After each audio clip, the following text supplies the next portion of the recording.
So this video is going to be talking about some exercises you can do to be working on strengthening some of these smaller stabilizer muscles along your shins. A lot of times people will feel some tenderness or pain in the lower shin area approaching the ankle, possibly in the back side of the calf right here, underneath the main part of the calf. There'll be a lot of swelling or tenderness. And once you kind of done your care and your icing, your foam rolling, your massaging, you do want to do some care to make sure you find some balance with strength in your foot. And there's four main patterns of movement that your foot does on a daily basis.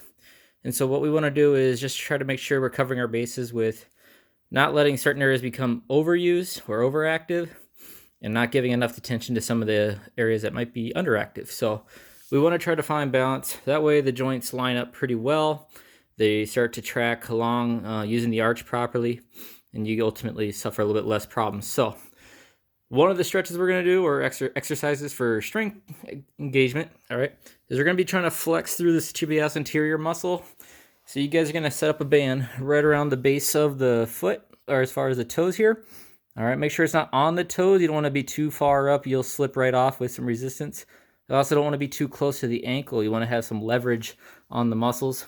So what we're going to do is you're going to have some kind of resistance away from your body. Either have a person hold it out with some good resistance, or like you got a little mount set up there, and you could just kind of let it stay in place. Hopefully it doesn't pop out, but all we're going to work on doing here is flexing all the toes towards the shin in the full dorsiflex range of motion as possible, and then let it go down and relax. And I'm just going to flex it, and you'll notice my knee. We're not really trying to engage the quad too much. You're just trying to shorten up this area of the shin, flexing the toes, all of them together towards your knee. So you're going to do about 15 of those, okay? The next one we're going to do is take away that part. Let's see if I can lift that. All right, sorry about that. And we're going to switch the loop tension towards me. So what I'm going to do is simply grab onto the band. Sorry for the camera work. All right, pull onto the band, and I want to be able to push away from my shin. Now we're going to get that plantar flexion going on. And I can choose to increase the workload. That band will probably slip around properly, so the knot is facing the shin here.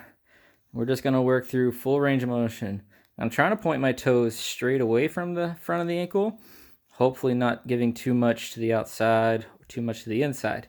So we don't want to have too much resilience on the medial or the lateral edge of the peroneal muscle, which is the inside and the outside of the shin. We just want to work through some good resistance there.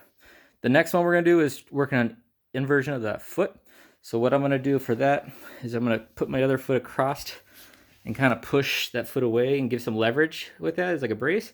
And then I'm just going to use that foot and work on turning it inwards. All right, so actually inside my midline there.